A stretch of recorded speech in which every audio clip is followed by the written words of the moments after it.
Hello class 10th, welcome to learn with Janit Guru. मैं हूं निकी पंडित और आज का हमारा टॉपिक है मेटलर्जी। क्या होता है मेटलर्जी? एक ऐसा प्रोसेस है जहां पे हम मेटल्स को करते हैं एक्सट्रैक्ट। अब हमें मेटल्स को एक्सट्रैक्ट करने की क्यों ज़रूरत पड़ी है? क्या हमें मेटल्स सिंपल फॉर्म में नहीं मिल सकता? फॉर एग्जाम्पल हमें चाहिए आयरन, तो क्या ऐसा नहीं हो सकता कि हमने गड्ढा खोदा और हमें आयरन मिल जाएगा?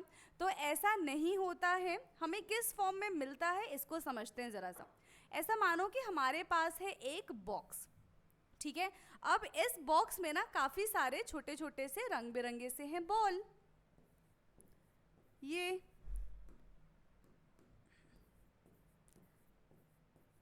अलग अलग रंग के हमें इतने सारे दिख रहे हैं बॉल, ठीक। अब आपसे कोई कहे कि इसमें से ना आपको ग्रीन कलर का बॉल निकालना है, तो आपने क्या किया? इस पूरे बॉक्स में से ग्रीन कलर का बॉल एक्सट्रैक्ट कर लिया। तो कुछ इसी तरीके से हम मेटल को भी एक्सट्रैक्ट करते हैं। जब हम ऐसे बोलते हैं ना कि हमने ऐसे गड्ढा खोदा और हमें एक बड़ा सा पत्थर मिल गया, तो बड़ा सा पत्थर कुछ ऐसा होता है। अब इसमें से हमें जो भी एलिमेंट चाहिए, हम क्या करेंगे? उसको एक्सट्रैक्ट करेंगे, बट ऐसी हाथ से नहीं निकाल सकते, उसके लिए भी अलग अलग प्रोसेस होते हैं। यही सारी चीज़ें हम जानेंगे आज के इस टॉपिक वीडियो में। So let's start today's class.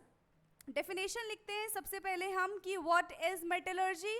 Metallurgy is the process of extraction of metal. Metallurgy is the process of extraction of metal from its ore। उसके ओर में से मेटल को निकालने के प्रोसेस को ही हम क्या कहते हैं? मेटलर्जी कहते हैं। बेसिकली ये ओर पाया कहाँ जाता है? ये हमें ओशियन के पास, ये हमें अर्थ क्रस्ट में ऐसी जगह मिलते हैं, ठीक है। कहाँ पे पाए जाते हैं ये?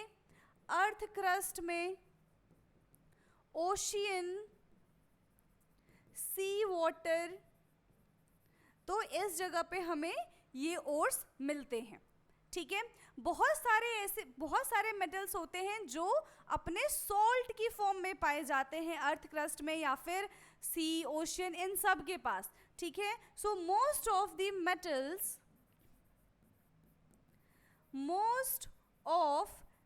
Metals like sodium, potassium, magnesium, calcium found in earth crust in the form of salt, in the form of salt। किस फॉर्म में पाए जाते हैं ये? सॉल्ट की फॉर्म में पाए जाते हैं। सी में भी पाए जाएंगे, ओशन में भी हमें चीज़ें देखने के लिए मिलती है। अब एक टर्म आता है, देखो हमने यहाँ पे एक टर्म का इस्तेमाल किया, दैट इज और। एक और टर्म है, वो क्या है? मिनरल। तो मिनरल क्या होता है? आप सबने नाम तो सुना ही है मिनरल्स का। मिनरल्स क्या होता है? Minerals are those compounds which obtain from earth crust. और भी तो यही है कि और को भी तो हम अर्थ क्रस्ट से ही निकालते हैं। तो इन दोनों के बीच में क्या डिफरेंस है? आप थोड़ा सा सोचो, इतने में मैं आपको मिनरल का डेफिनेशन लिखवा देती हूं, ठीक है।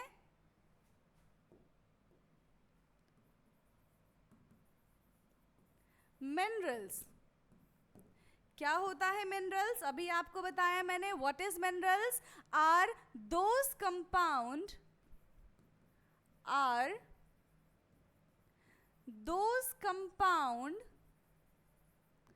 which obtain from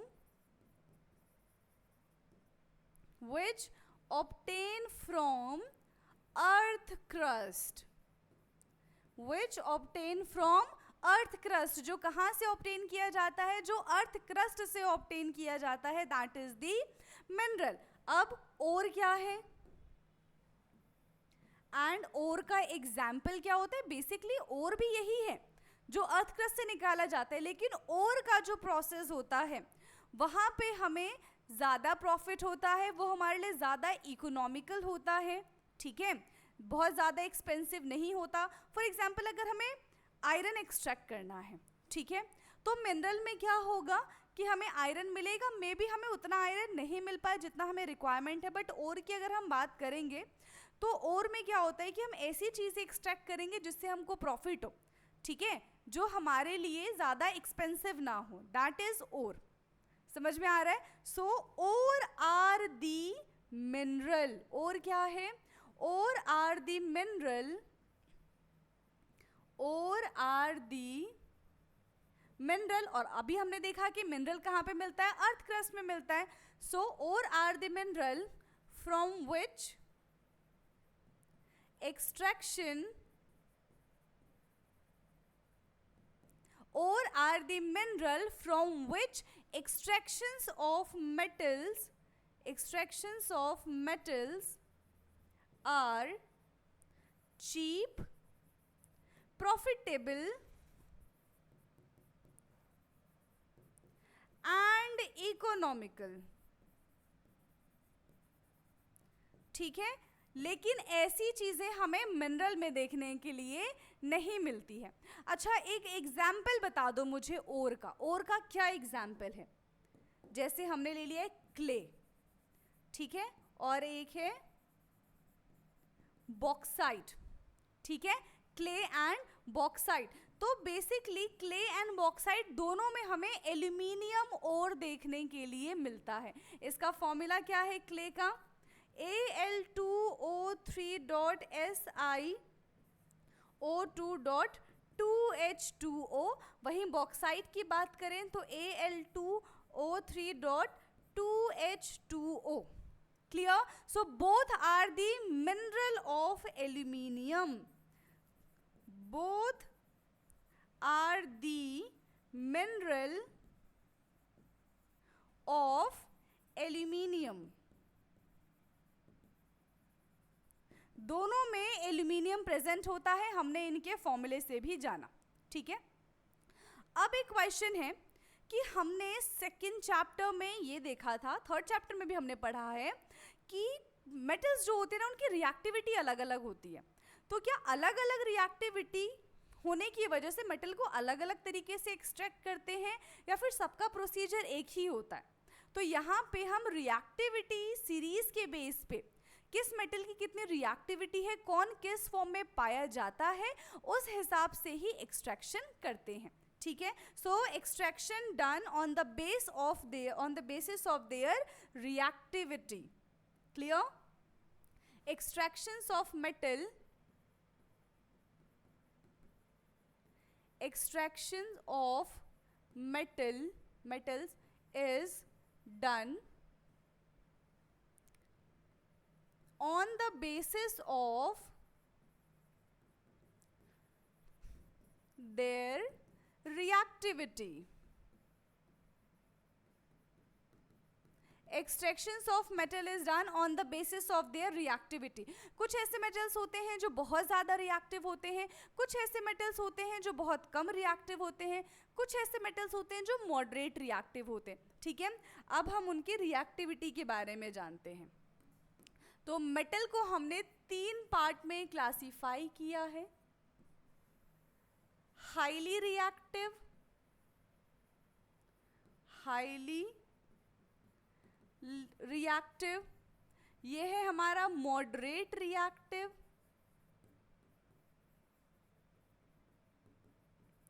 and third one is least reactive.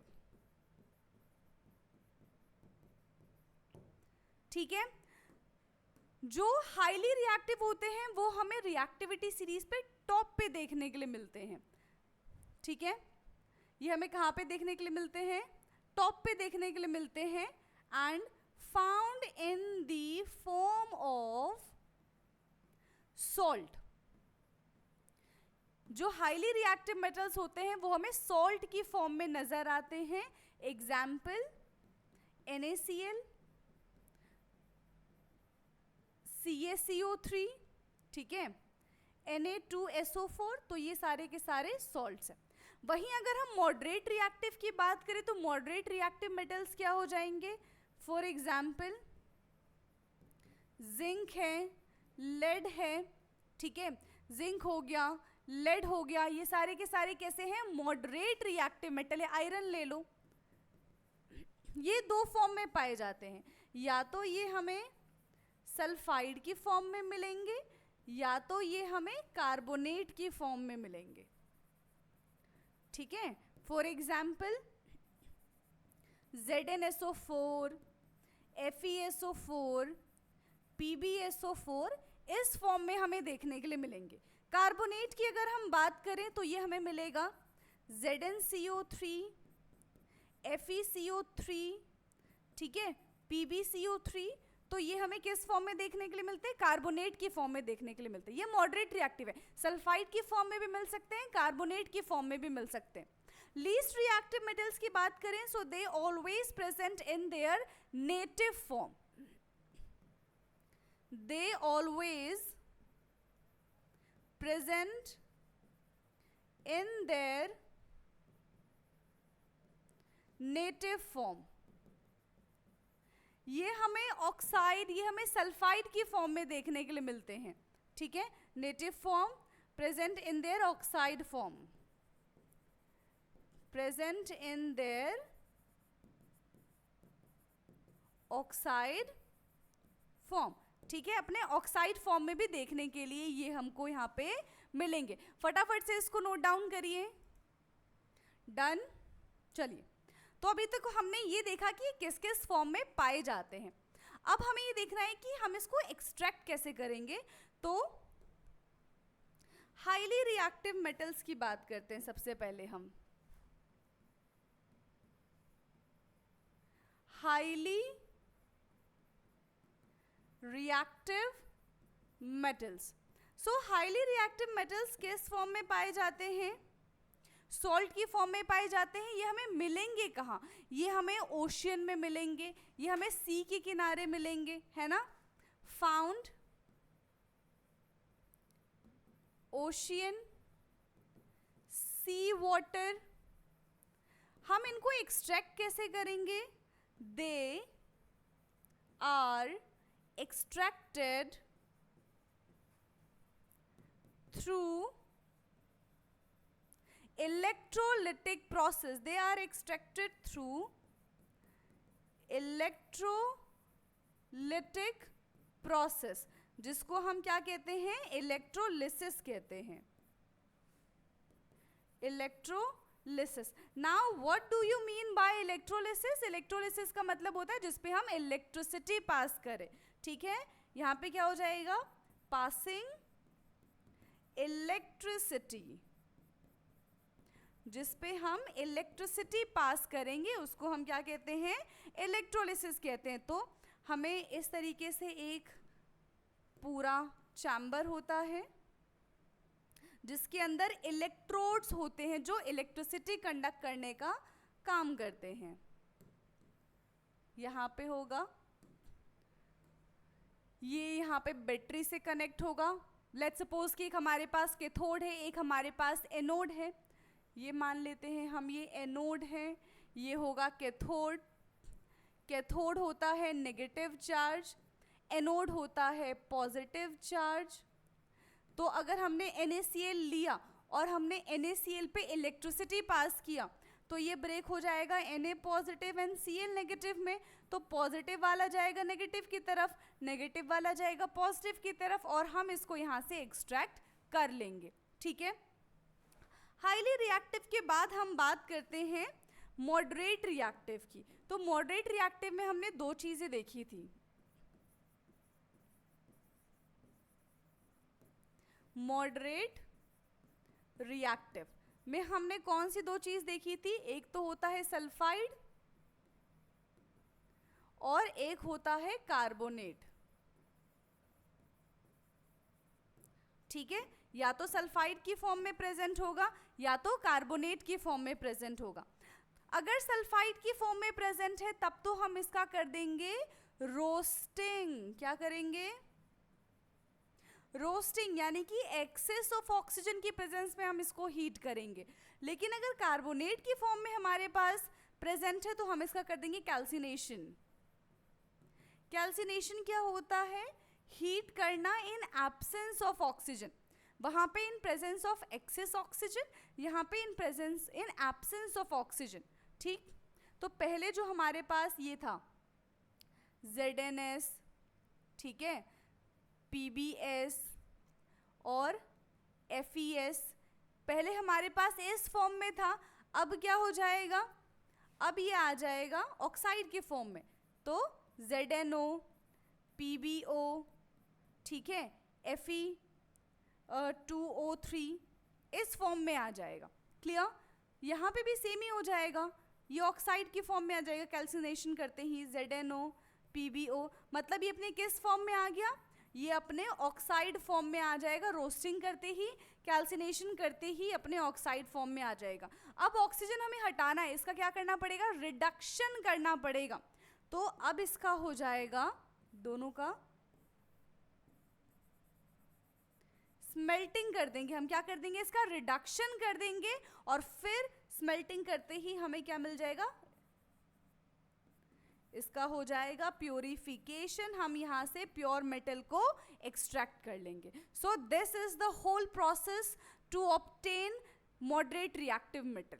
ठीक, अब मॉडरेट रिएक्टिव मेटल के बाद हम बात करते हैं लीस्ट रिएक्टिव मेटल की, जो कि ये अपने सल्फाइड फॉर्म में प्रेजेंट होता है।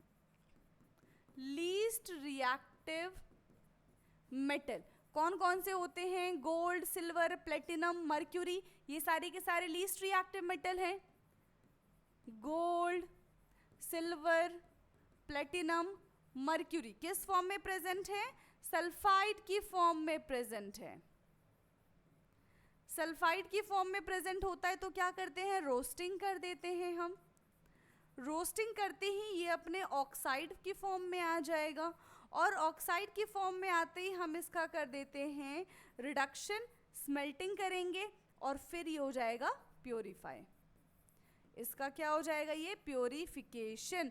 तो इस तरीके से हमने मेटल को एक्सट्रैक्ट किया, चाहे वो हाईली रिएक्टिव मेटल हो, चाहे वो मॉडरेट रिएक्टिव मेटल हो, चाहे वो लीस्ट रिएक्टिव मेटल हो। तो आई होप कि आज का लेक्चर आपके लिए यूजफुल रहा होगा, सारी चीज़ें आपको अच्छे से समझ में आई होंगी। ऐसे ही इन्फॉर्मेटिव वीडियोस के लिए आप हमारे चैनल को सब्सक्राइब कर सकते हैं।